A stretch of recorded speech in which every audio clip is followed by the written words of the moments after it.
அனைவருக்கும் வணக்கம். நம்ம ஏற்கனவே ஒரு பதிவு போட்டிருந்தோம். ஔவையாரை பற்றியும் ஔவையாரோட பாடல்களும் சித்த வித்தையை சார்ந்து இருக்கும் பாடல்களை பற்றிலாம் நம்ம பார்த்தோம் இல்லையா? அதோட பகுதி 2வது பகுதி இது. அது தொடர்ந்து அந்த காணொலியை முழுமையாக அதை பூர்த்தி பண்ண முடியல. இப்படி ஔவையார் நிறைய பாடல்களை பற்றி சித்த வித்தை, இந்த வாசியோகத்தை பற்றி சொல்லியிருக்காங்க.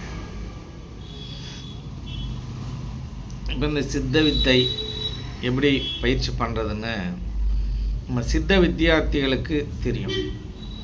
ஆனால் சித்த வித்தியார்த்தி அல்லாத மனிதர்களுக்கு அந்த பாடலுக்கு சரியான விளக்கம் தெரியுமா அப்படின்னா தெரியாது. 1-2 விளக்கங்கள் தெரிந்திருக்கும். இப்போ ஔவையார் என்ன சொல்கிறாங்க அப்படின்னா, நெற்றிக்கு நேரே ஒளியை கண்டால் என்ன நடக்கும் அப்படின்னா, அழியாத தேகமாக இந்த உடம்பு மாறும் அப்படின்னு சொல்லியிருக்காங்க. இப்போ வள்ளலார் என்ன சொல்லியிருக்காரு, புருவ மத்திக்கு மேலே அருட்பெருஞ்சோதி ஆண்டவன் இருக்கிறார், அவரை நீங்கள் தரிசிச்சிட்டிங்கன்னா அவரும் அது அழியாத தேகமாக மாறலாம் அப்படின்னு சொல்லியிருக்கார். அப்போ திருமூலரும் இதை தான் சொல்லியிருக்கார். இப்போ சித்தர்கள், பல்லாயிரக்கணக்கான சித்தர்கள் பாடல்களில் இதுக்கு ஒத்த கருத்து உள்ள பாடல்கள் நிறைய இருக்குது. இப்படி சித்த வித்தையை சார்ந்த பாடல்கள் எல்லாம் இருக்குது. ஆனால் சித்த வித்தை பயிற்சி செய்யாதவர்கள் இதை எப்படி புரிஞ்சுப்பாங்க அப்படின்னா, நெற்றிக்கு நேரே ஒளியை கண்டால் அப்படின்னக்குள்ள அவங்களுக்கு புரியும். சரி, நெற்றிக்கு நேரே எப்படி அந்த ஒளியை பார்க்கறதுக்கான வழிமுறை வேணும்ல. அந்த பார்க்கறதுக்கான வழிமுறையை யார் கற்றுத்தருவா? அவை கற்றுத்தருவாங்களா அப்படின்னா ப்ராக்டிக்கலாக கற்றுத்தரணும்ல. நிறைய பாடல்கள், எல்லா பாடல்களுக்கும் விளக்கம் தெளிவுரை எழுதிக்கிட்டே வருவாங்க. எழுதிட்டு பயிற்சியை சார்ந்து அந்த பாடல் இருந்துச்சுன்னா கடைசியில் என்ன பண்ணுவாங்க, சில நல்ல எழுத்தாளர்கள் என்ன பண்ணுவாங்க, நல்ல ஒரு குருநாதர்கிட்ட நீங்கள் இதை தெளிவுபடுத்திக்கிட்டு செய்கிறது தான் நல்லது, தானாக செய்யக்கூடாது அப்படின்ற மாதிரி அதில் குறிப்பிடுவாங்க. அதுதான் சரியான பார்வை, அதுதான் சரியான விதம். ஒரு சில பேர் அப்படியே மொட்டையை விட்டுருவாங்க. இவங்க என்ன பண்ணுவாங்க, நெத்திக்கு நேராக மற்றவர்கள் எல்லாம் போய் நெத்திக்கு நேராக உட்காந்து பார்த்துக்கிட்டே இருப்பாங்க. நெத்திக்கு நேராக எப்படி பார்க்கறது அப்படின்றது கூட தெரியாது. இல்லை புருவ மத்தியை பார்க்கணுமா, இல்லை மேலே பார்க்கணுமா? சில தியானங்கள் கிரியா வகை தியானங்கள்லாம் அப்படியே மேலே பார்க்க சொல்லுவாங்க. புருவ மத்தியை பார்க்க சொல்லாமல் மேல் நோக்கி பார்க்க சொல்லுவாங்க. இப்படி சில விஷயங்கள்லாம் இருக்குது. சில பேர் மூக்கு நுனியை பார்க்க சொல்வார்கள். இப்படி பல வகையான பயிற்சிகள் இருக்குது. அதில் சரியான பயிற்சி எது, ஆரம்ப காலகட்ட பயிற்சி எது, இறுதி நிலை பயிற்சி எது அப்படின்னு யாருக்கு புரியும் அப்படின்னா, அந்த சித்த வித்தை வாசியோக பயிற்சியை பண்ணுற அந்த அனுபவஸ்தர்களுக்கு தான் அது புரியும். இது பாமரர்களுக்கு புரியுமா அப்படின்னா புரியாது. இப்படி ஔவையார்களோட பாடல் நிறைய பாடல் இந்த முக்தியை உணர்த்தும் பாடல்களாக அமைந்திருக்கிறது. இப்படி நம்ம ஏற்கனவே சொன்னோம் இல்லையா, இந்த கரும்புகை எங்கே இருக்குது அப்படின்னா, புருவ மத்தியில் கரும்புகை அந்த ஜோதியை சூழ்ந்திருக்கு. அந்த ஜோதியை சூழ்ந்த அந்த கரும்புகையை நீங்கள் என்ன பண்ணணும், அந்த கரும்புகையை விரட்டினால் என்ன நடக்கும், அங்கே ஜோதி தரிசனம் காணலாம்.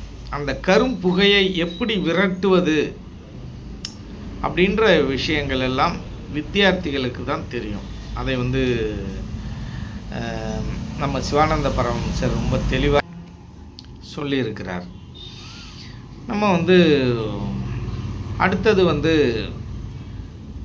சில விதங்களையும் அவர்கள் வந்து சித்தவேத கருத்துக்களையும் சிவானந்த பரமஹம்சர் சொன்னதையும் அவர்கள் வந்து அந்த பாடல்களில் குறிப்பிட்டிருக்காங்க. என்ன அப்படின்னால், ஒரு மனிதன் வந்து தன்னுடைய விந்து சக்தியை நீங்கள் வந்து பாதுகாக்கணும். அப்படி பாதுகாக்கும் பொழுது தான் அந்த விந்து சக்தியை நீங்கள் பாதுகாத்து நீங்கள் வந்து அதை வந்து ஊதும் பொழுது தான் உங்களுக்கு வந்து இந்த உடல் வந்து பிரகாசமாக மாறுகிறது. இந்த பிரகாசத்தன்மைங்கிறது உடம்புக்கு கிடைக்கிது அப்படின்னு சொல்லிட்டு சொல்கிறாங்க. இப்போ அதுக்கு அடுத்தது என்ன சொல்கிறாங்க அப்படின்னா, இந்த பிரகாசத்தன்மை மட்டும் இல்லை, இப்படி மேலும் கீழுமாக ஊதும் பொழுது, இந்த மேலும் கீழுமாக ஊதும் பொழுதுங்கிறது நம்ம சித்த வித்தியார்த்திகளுக்கு தான் தெரியும். ஏன் அப்படின்னால், இதில் வந்து ஔவையார் வந்து மேலும் கீழுமாக ஊதணும் அப்படின்னு சொல்ல, அவங்க வந்து ஊதணும் அப்படின்னு தான் சொல்கிறாங்க. ஊதணும் அப்படின்னு சொல்லக்குள்ள ஊதினால் அந்த பிரகாசத்தன்மை கிடைக்கும். அப்படி ஊதும் பொழுது இன்னொரு விஷயமும் நடக்கும். என்ன அப்படின்னு கேட்டிங்கனால், உங்களுக்கு வந்து அமிர்தூரல் அப்படின்ற ஒரு விஷயம் வந்து கசியும். அப்படி அந்த அமிர்தூரலை நீங்கள் உண்ணும் பொழுது இந்த தேகமாகப்பட்டது அழியாத தேகமாக மாறும். இதை தான் நம் சுவாமி சிவானந்த பரமஹம்சர் அவர்களும் கூறுகிறார். என்ன அப்படின்னா, நீங்கள் அமிர்தூரல்னு ஒன்று அந்த பூர்வ மத்தியத்துக்கு மேலே கசியும் பொழுது உங்களுக்கு எப்பெல்லாம் பசி எடுக்குதோ அப்போ அந்த அமிர்தூரல் கசியும். எப்பெல்லாம் நீங்கள் அந்த பயிற்சியை பண்ணுறீங்களோ, பயிற்சியை மேலும் கீழுமாக அந்த ஜீவனை மேலே இருக்கிற அந்த பிரம்மரந்திரத்தை தட்டி துறந்து அங்கே இருக்கிறோம் பானமாக இருக்கிற அந்த அமிர்த உரலை தட்டி திறந்து அதை நாம் பருகும் பொழுது இந்த அழியாத தேகத்தை நாம் அடையலாம். அதை தான் என்ன அப்படின்னு சொல்கிறாங்கன்னா, கல் அப்படின்னு சொல்கிறாங்க. என்சான் பனையில் இருக்கும் கல் அப்படின்னு சொல்கிறாங்க. அதாவது ஒரு மனிதனோட உடம்பில் 8வது ஜானாக இருக்கிறது இந்த தலை. இந்த சிரசில் தான் இந்த வந்து கல்லுன்ற அந்த அமிர்த உரல் இருக்குது. இதை சித்தர்கள் மாங்காய்ப்பால் அப்படின்னு சொல்லுவாங்க. சில பேர் அதை வந்து தேங்காய்ப்பால் அப்படின்னு சொல்லுவாங்க. இப்படி சொல்கிற வழக்கம் உண்டு. அப்படி இருக்கிற அந்த அமிர்த உரலை நம்ம வந்து உள்ளுக்குள்ளாரே அந்த பிரம்மரந்திரத்தை தட்டி திறந்து அதை பருகும்போது இந்த தேகமும் அழியாத தேகமாக மாறும். இந்த உடம்பும் சொர்ண தேகமாக மாறும் என்பதை ஔவையார் வந்து சொல்கிறாங்க. அப்போ ஔவையார் ஒரு பெண்ணாக இருந்தாலும் ஒரு ஆணுக்கு நிகராக இந்த யோகத்தில் ஈடுபட்டு அவர்களுக்கு இணையான பாடல்களை கொடுத்திருக்கிறார்கள். இந்த வள்ளுவர் எப்படி 7 சீரில் எழுதியிருக்கிறாரோ அதே போல் அதை வந்து 2 சீரா 3 சீரா நம்ம வந்து மாற்றணும். அதையும் குறுக்கி நம்ம வந்து எளிமையாக கொடுக்கணும் அப்படின்ற விதத்தில் ஔவையார் வந்து அதை குறுக்கி வந்து எளிமையாக கொடுத்துருக்காங்க. இதில் வந்து வள்ளுவனை காட்டிலும் இன்னும் சுருக்கமாக சொல்லி விளங்க வைத்திருக்கிறார் என்றே நாம் வந்து ஔவையாரை சொல்ல முடியும். அந்தளவுக்கு தமிழில் இவர் வந்து புலமை வாழ்ந்தவர், மிகவும் நுட்பமாக பார்ப்பவர். ஆகவே இவரை நாம் வந்து ஒரு மிக பெரிய உயர்ந்த ஞானி என்றே நாம் வந்து சொல்ல முடியும். இப்போ இவர் பெண்ணாக இருந்தாலும் சில பாடல்கள் இவர் என்ன சொல்கிறாரு அப்படின்னா, அன்பில்லாத பெண்டீர் இருக்காங்க, அன்பே இல்லாமல் இருக்கிற பெண்டீர்.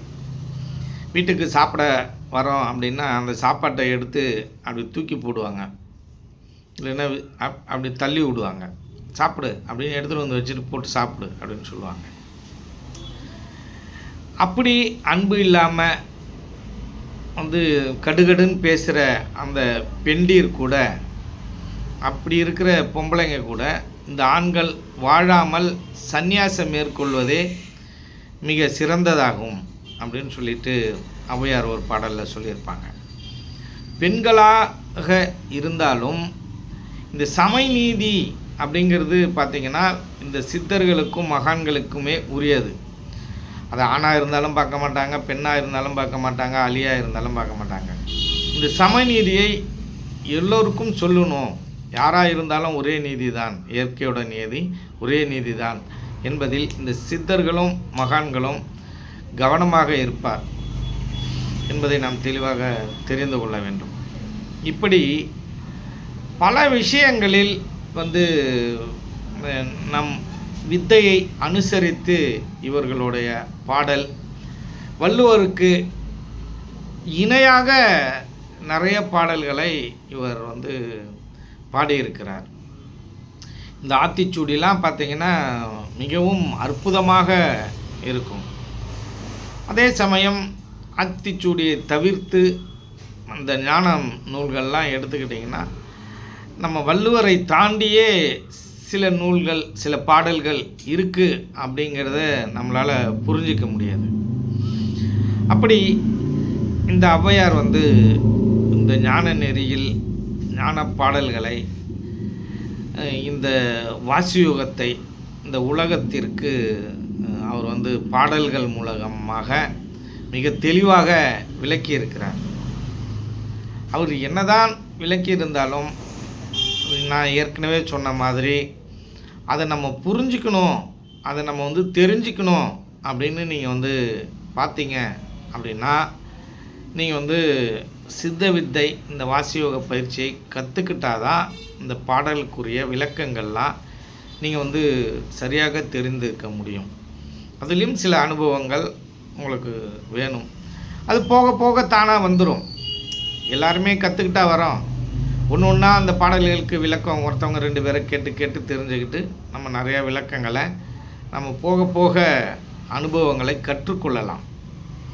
இப்படி இந்த ஔவையார் பெண்ணாக இருந்தாலும் பெண்களுக்காக இவர் வந்து பரிந்து பேசாமல், பெண் என்றாலே இந்த நகை, இந்த பேராசை, தன்னை அழகுபடுத்திக்கிறது, இதிலே அதிகமாக ஆர்வம் காட்டுவாங்க. அவங்க வந்து அவங்களோட எல்லா தன்மையும் அழகை சார்ந்தே இருக்கும். அந்த வகையில் ஔவையார் வந்து போயிட்டு இந்த இறைவன்கிட்ட என்னை வந்து என்னோட உடம்பை வந்து முதுமையாக்குங்க அப்படின்னு சொல்லிட்டு அவர் வந்து இறைவன்கிட்ட வேண்டுனதாக ஒரு கதை இருக்குது. அது வந்து விநாயகர்கிட்ட வேண்டுனதாக ஒரு கதை ஒன்று சொல்லுவாங்க. அப்போ இந்த விநாயகர்கிட்ட இவர் வேண்டியிருப்பாரா அப்படின்னு பார்த்தீங்கன்னா அப்படிலாம் இல்லை. இதுலேருந்து என்ன புரிஞ்சுக்கணும் அப்படின்னு பார்த்தீங்கன்னா, நான் ஏற்கனவே சொன்ன மாதிரி ஒரு வயது ஒரு இளமையாக இருக்கிற ஒரு பொண்ணுக்கு நீங்கள் வந்து ஒரு வயசான தோற்றம் மாதிரி ஆடைகள் அணிஞ்சு நீங்கள் ரோட்டில் நடக்க வச்சிங்கன்னா யாரும் அந்த பெண்ணை வந்து பார்க்க மாட்டாங்க.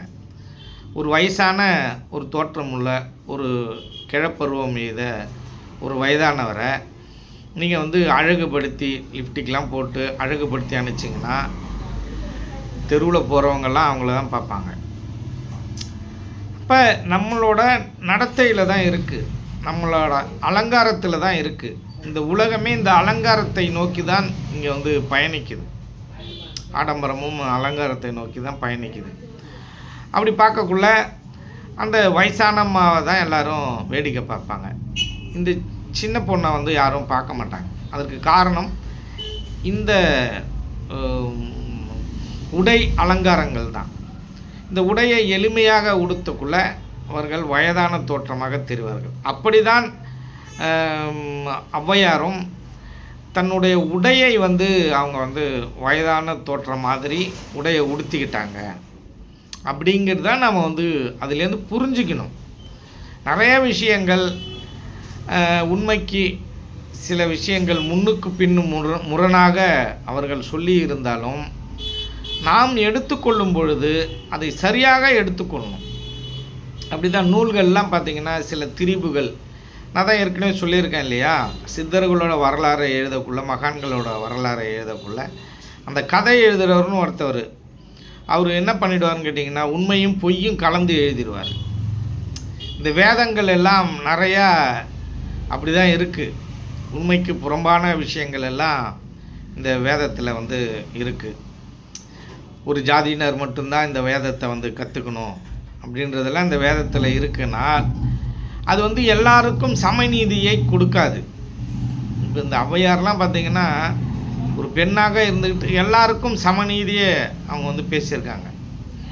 பெண்ணே இதை மாதிரி செஞ்சாலும் அவங்க கூட நீங்கள் இருக்கக்கூடாது, சந்நியாசம் கொள்ளணும் அப்படின்னு சொல்லி அவங்க சொல்லியிருக்காங்க. அப்படின்னா அவர்களுடைய பரந்த அந்த அறிவு திறனை நம்ம வந்து கண்டிப்பாக பாராட்டியே ஆகணும். இப்படி பெண்களில் சில பெண்கள் மட்டுமே இங்கே வந்து இந்த ஞான நெறியில் சிறந்து விளங்கி இருக்கிறார்கள். மற்றவர்கள் சிறந்து விளங்காத இருக்கிறதுக்கு காரணம் என்னென்னா அந்த பெண்களுக்கு உள்ள சில விஷயங்கள் தான். இந்த பேராசைகள் இது எல்லாமே அவங்கள்ட்ட தானாகவே இருக்கும். இப்போ இந்த ஜீனுன்னு சொல்கிறோம் இல்லையா, அந்த பெண்களுக்குரிய அந்த ஜீனு அப்படின்னக்குள்ளே, பெண் பிறவினக்குள்ளே அந்த ஜீனை சார்ந்தே இருக்கும்.